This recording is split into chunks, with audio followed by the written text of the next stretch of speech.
नमस्कार, टुडे न्यूजमा यहाँलाई स्वागत छ। म सरुलामा। न्यूज सुरु गरौँ। आज मकर संक्रान्ति देशैभरि मनाइदै गरेको सम्बन्धी प्रसङ्गबाट। प्रत्येक वर्ष सौर मास अनुसार माघ महिनाको पहिलो दिन मनाइने मकर संक्रान्ति पर्व आज देशैभर स्नान, जाप, ताप, ध्यान, साधना, दान आदि गरी मनाइँदैछ। सूर्य धनु राशिबाट मकर राशिमा प्रवेश गर्ने संक्रान्ति भएकाले माघ 1 गतेलाई माघे संक्रान्ति भनिन्छ।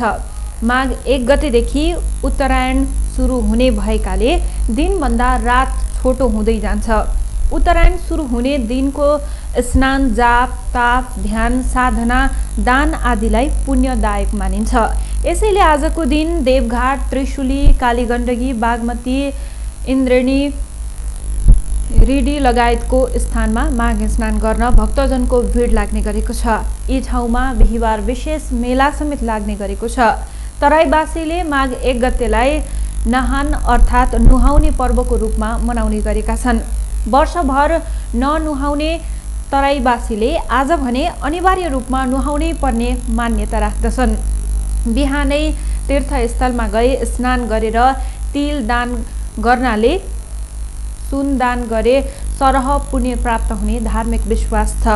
धर्म सिन्धुमा माघ 1 मा घिउ, चाकु, तिलका परिकार, खिचडी नखाने, दान नगर्ने, जलाशयमा गई स्नान नगर्ने, ध्यान नगर्ने व्यक्ति जीवनभर रोगी हुने उल्लेख गरिएको धर्मशास्त्रविद एवं नेपाल पञ्चाङ्ग निर्णायक समितिका अध्यक्ष प्राध्यापक डाक्टर रामचन्द्र गौतमले जानकारी दिनुभएको छ। त्यस्तै सरकारले आज माघे संक्रान्तिका तथा माघी पर्वको अवसरमा प्रदेश नम्बर 2 सहित देशैभरि सार्वजनिक बिदा दिएको छ।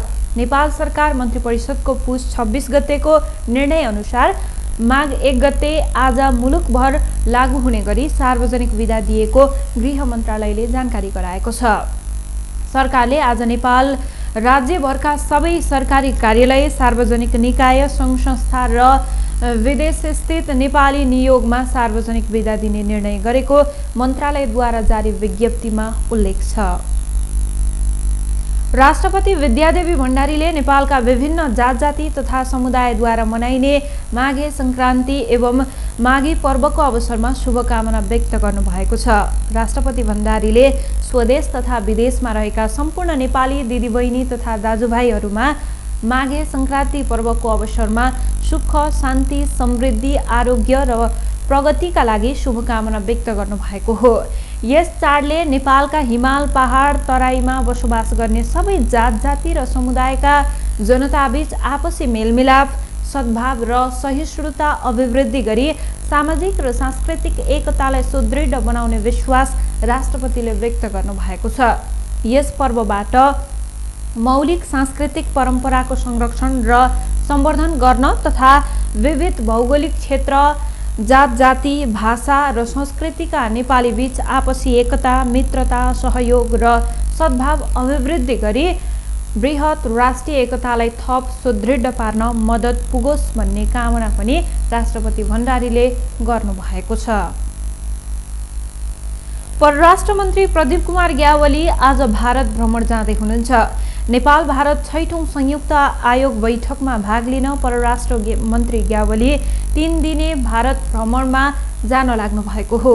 परराष्ट्र मन्त्रालयले जनाएको छ। बैठकमा नेपालले सीमा विवाद र कोरोना विरुद्धको खोपलाई प्राथमिकताको साथ उठाउने भएको छ।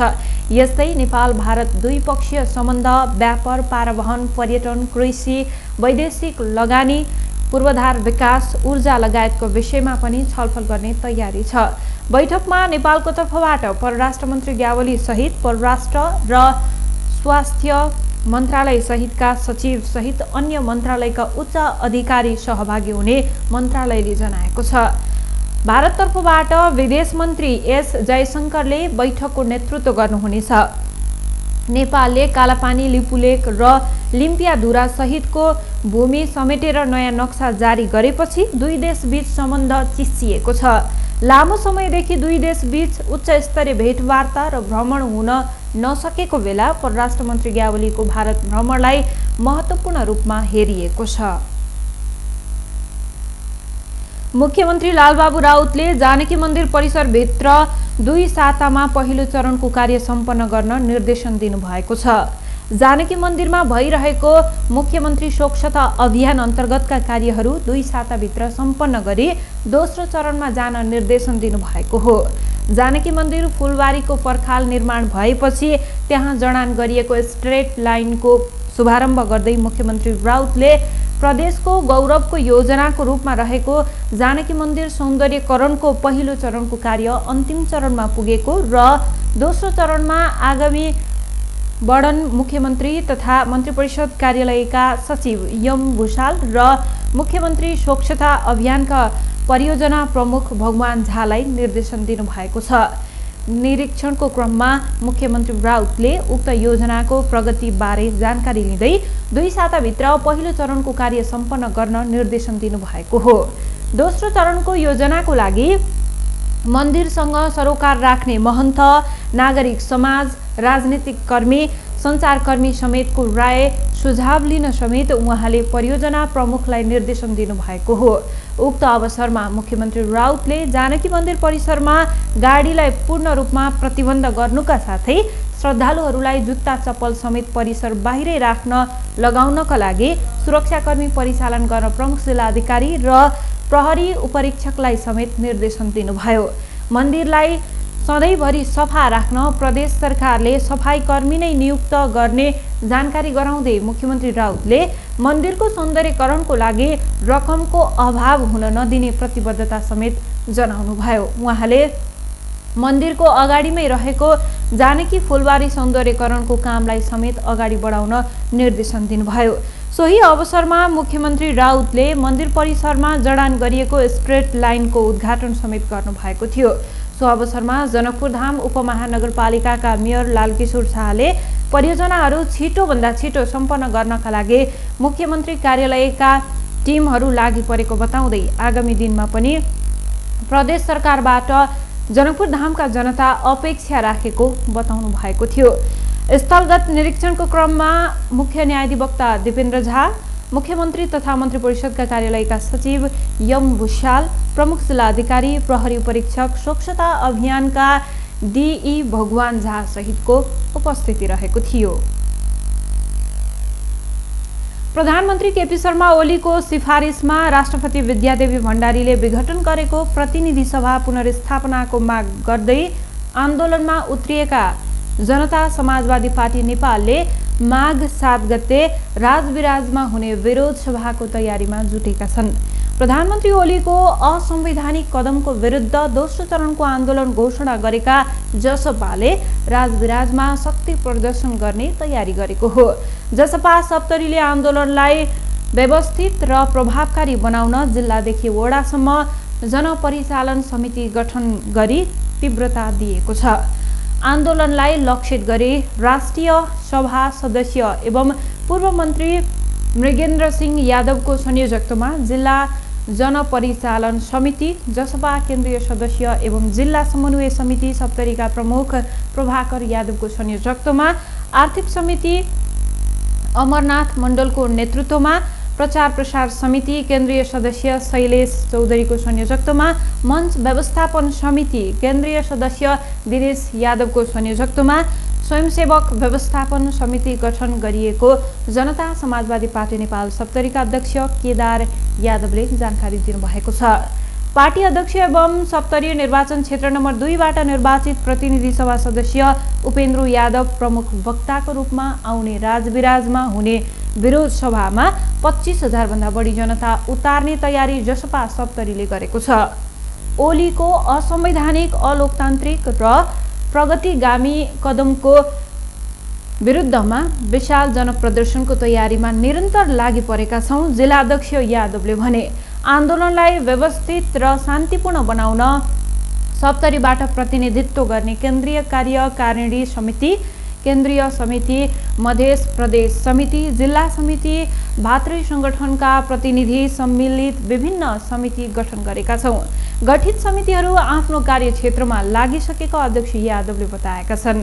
नेताहरू गाउँ पालिका तथा नगरपालिकामा ओडा तथा टोलमा माघ 7 गतेको विरोध सभाको तयारीका लागि जनजागरण गर्न जनपरिचालन गरिएको जनता समाजवादी सप्तरीले जनाएको छ। नेपाली कांग्रेसका नेता गगन थापाले न्यायालय र न्यायाधीशहरूलाई धम्क्याएर प्रभावमा पार्ने काम तत्काल बन्द गर्न प्रधानमन्त्री केपी शर्मा ओलीलाई चेतावनी दिएका छन्। सर्लाहीको लालबन्दीमा बुधबार नेपाली कांग्रेसले आयोजना गरेको विरोध सभालाई सम्बोधन गर्दै नेता थापाले भारतीय जी टेलिभिजनले सगरमाथामा भारतले दाबी गर्नुपर्छ भनेर प्रसारण गरेको सामग्रीमा आपत्ति जनाउँदै यो विषयमा सिङ्गो राष्ट्र गम्भीर हुनुपर्ने बताए। राष्ट्रपति विद्यादेवी भण्डारी प्रधानमन्त्री केपी शर्मा ओलीको इसारामा चलेको आरोप लगाएका छन्।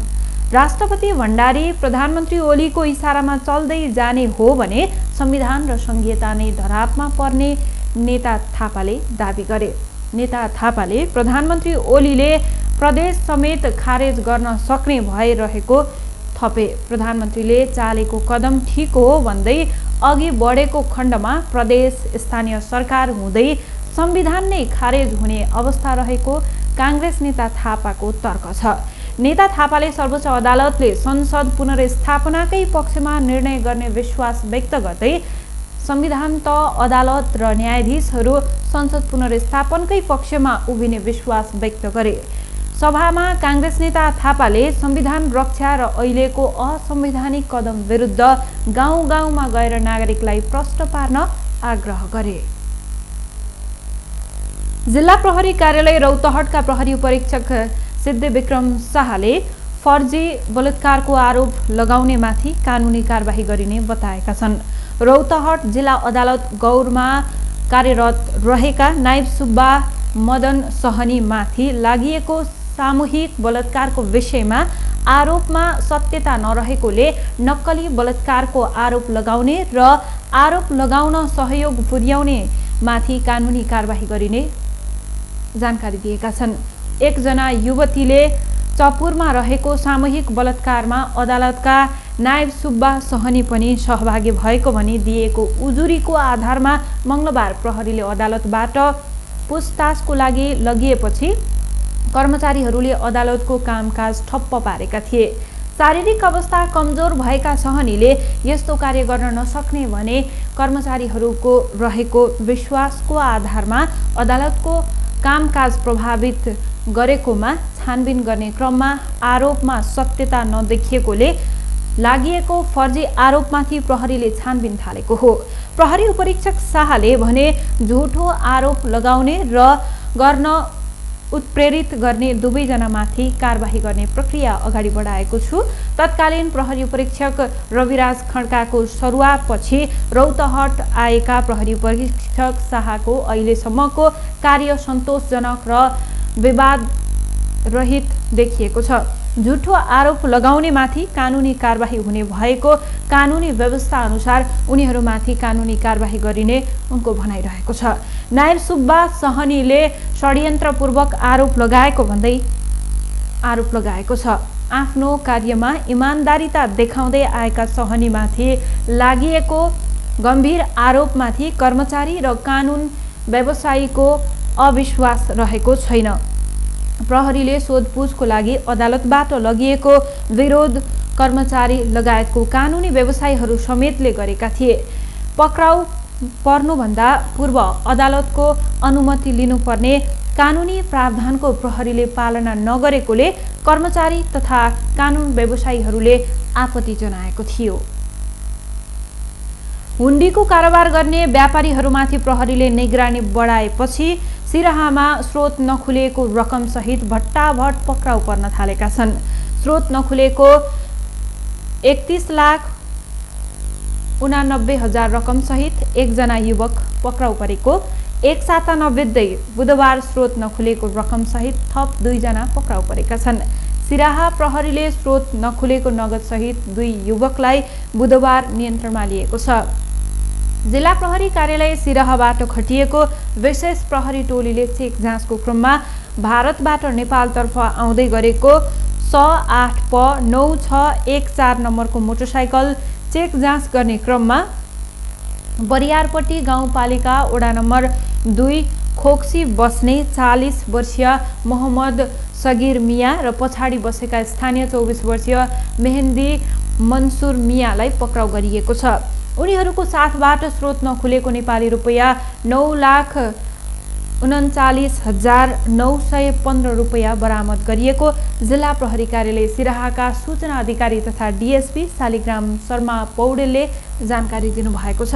पक्राउ परेका दुवैजनालाई आवश्यक कारबाहीको लागि सम्पत्ति शुद्धिकरण विभाग हरिहर भवन ललितपुर पठाउने सूचना अधिकार डीएसपी पौडेलले बताउनु भएको छ।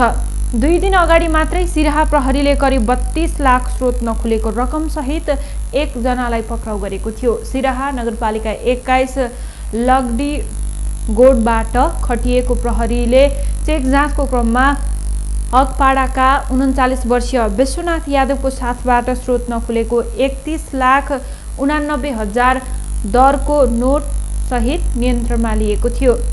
कपडाको झोलामा बोकेर ल्याइरहेको अवस्थामा उनलाई नियन्त्रणमा लिएको थियो। उनीहरूले भारतीय बजारबाट नेपाली बैंकमा जम्मा गर्न रकम ल्याएको हुन सक्ने अनुमान गरिएको छ। सीमा क्षेत्रमा भारतीय व्यवसायीहरूले जम्मा गरेका नेपाली रुपैयाँ नेपाली नागरिकको नाममा यतै विभिन्न बैंक तथा वित्तीय संस्थाहरूका खाता खोली एटीएमको माध्यमबाट भारतमा भारू रकम झिकेर साट्ने काउन्टरको नाममा जम्मा गर्ने गरेको जिल्ला प्रहरी कार्यालय सिराहाले बताएको छ। अब अन्तर्राष्ट्रिय प्रसङ्ग।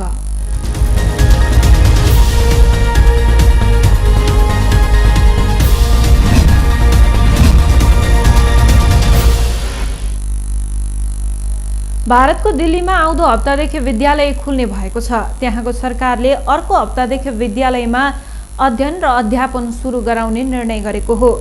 भारतको केन्द्रीय राजधानी समेत रहेको दिल्ली प्रदेशमा बोर्ड परीक्षालाई मध्यनजर गर्दै विद्यालयहरू खोल्ने निर्णय गरिएको भारतीय सञ्चार माध्यमहरूले जनाएका छन्। अहिले कक्षा 10 र 12 को मात्रै पढाइ गर्ने निर्णय गरेको छ। अन्य कक्षाको बारेमा केही जानकारी दिएको छैन। विद्यार्थीलाई विद्यालय पठाउने वा नपठाउने बारेमा अभिभावकले नै निर्णय गर्न पाउने र विद्यालय पठाउनै पर्ने अनिवार्य नगरिएको पनि अधिकारीहरूले बताएका छन्।